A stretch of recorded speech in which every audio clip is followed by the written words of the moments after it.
Alright, what's up everybody? So we're going to do another top 5.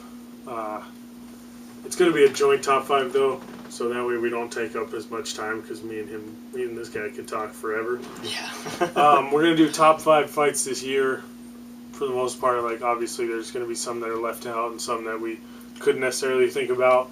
So we're going to do top 5 that we can clearly remember right now. We just came up with this in like 5 minutes. 5 minutes ago. So, so these aren't necessarily ranked. Number 1, it's a Bellator fight. Yeah. Tito Ortiz versus Stephan Bonnar. Dude, best fight in the history of the world. Yeah. Before you change the video, we are totally joking. That fight was terrible. It was bad. If you didn't see it, don't go watch it. Yeah, it was not worth your time. It was trash. But, anyway, so our real top 5, starting at number 5. With it's actually a Bellator fight. It was Emmanuel Newton versus Linton Vasile for the light heavyweight title.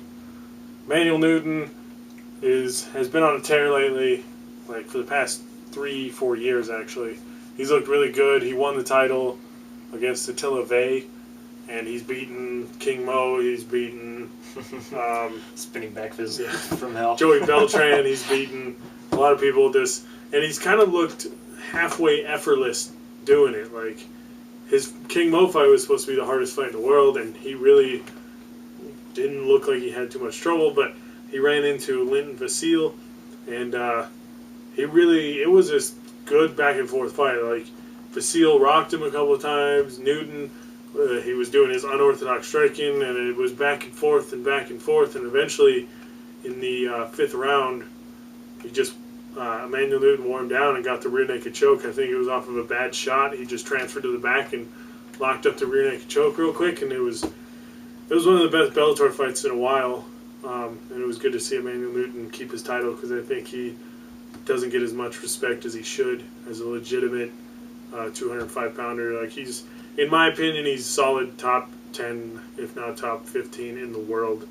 In all of MMA, he could easily fight in the UFC and compete in be the right UFC. up there. Like, yeah. Maybe he's not quite in the top 8 range right now, but the dude's getting better, and he's always improving. He's always looking like he's really good.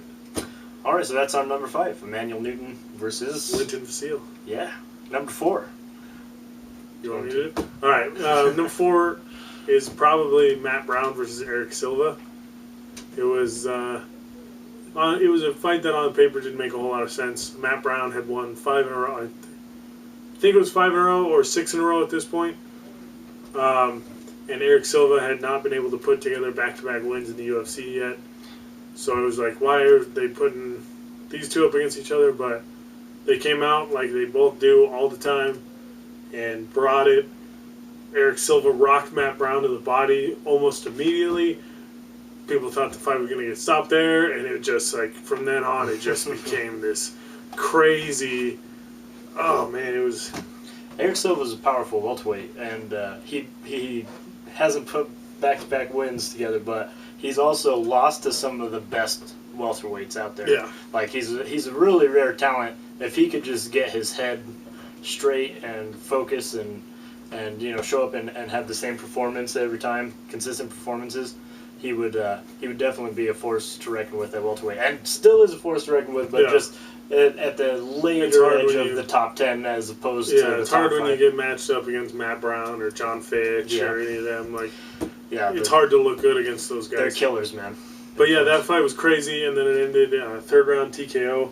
Matt Brown, just being a machine that he is, just wore down Eric Silva and just TKO'd him. It was exciting front to back. And it was great. Yep. So, number 4. That was Matt Brown versus Eric Silva. Yep. So number 3. Number 3. You want to take this one? I can't remember which one I said. It was Tim Kennedy. Oh, that's right. Versus Yoel Romero at UFC 178, which is probably both of ours picked for card of the year. Yes. But this fight was nuts. Like, it ended super controversially. We'll talk about that later. It was just Yoel Romero is an Olympic silver medalist. Tim Kennedy is a ex-Special Forces Army Ranger. I think he still is an Army And they were both like, Yoel had won, I think, 3 in a row at that point. and Tim Kennedy had won 2 in a row. He just beat Michael Bisping. Mm-hmm. Looked good doing it too. And they came through, and right at it was really good in the beginning of the round, and then right at the end of the first round, they rocked each other and they were going, and then Tim Kennedy rocked Yoel Romero, and right at the bell, Yoel may have sat on his stool a little too long for recovery. Again, that's on the ref. A lot of people, the ref should, if they wanted him disqualified, the ref should have disqualified him, so it's not his fault that they let him do it.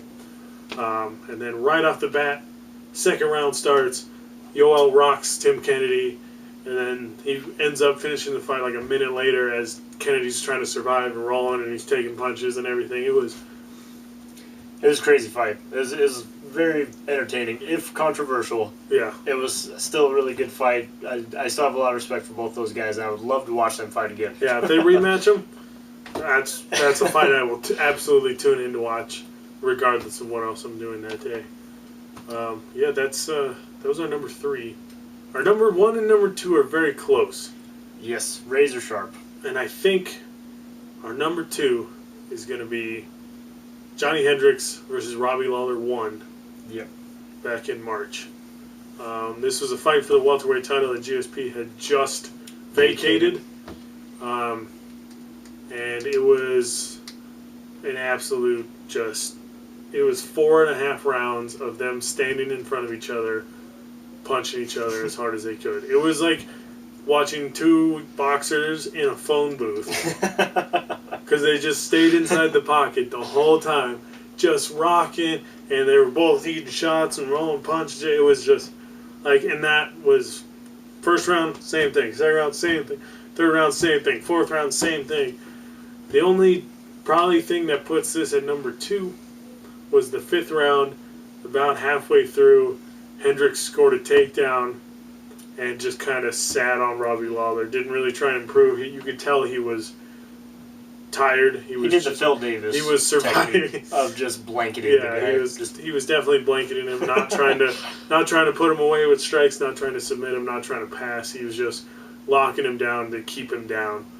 And that, I think, honestly, is what ultimately won him the fight. But the 4.5 rounds prior to that were just some awesome, of the sickest MMA striking you'll ever see. Back and forth. They just both bit down and went to war, and it was awesome, man. 2 really high level fighters, just going at it, going for it. And then so that's number 2. Our number 1, which I think most people will pick this, Jose Aldo, Chad Mendes 2. Yes. At UFC, what was it, 179? No, yeah. It was honestly one of the best MMA fights I've ever seen. It wasn't just one of those where they bit down.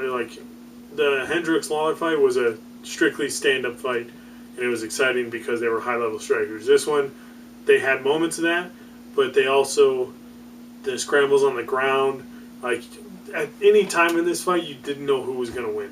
Because Aldo would get rocked, Mendes would get rocked, Aldo would score a takedown, Mendes would score a takedown, and it was just back and forth and up and down all over, and it was one of the best MMA fights, if not the best featherweight fight in UFC history. Oh, absolutely, I would say featherweight fight, easy. I'm a big Jose Aldo fan. I always have been. I love watching him fight, and that was my favorite Jose Aldo fight.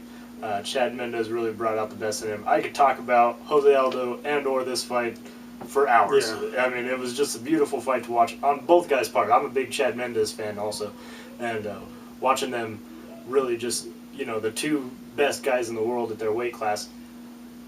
Frankie Edgar is kind of in there. I don't know. They're all, right up there. But the two of the best mixed martial artists, not just at featherweight, but in the world. Yeah, definitely. Just going at it, and I mean, they both really put it on the line in that fight and got after it, and it was just one of the best fights. It was a thing of beauty to watch. It's one of those fights where you can go back and watch it multiple times, and you'll see things that you missed before, and it'll make it that much better. Yeah. Absolutely. I think I said in a previous video that I watched the slow motion of it and seeing Chad Mendes throw his hands up, fake the shot and then come up with an uppercut, and it would landed so freaking solid. And I don't remember that in the fight when it was happening. So seeing that makes me want to go back and watch that fight again. But yeah, so that's our #1 pick, Jose Aldo versus Chad Mendes 2 at UFC 179. All right. Horrible MMA, signing off. Well.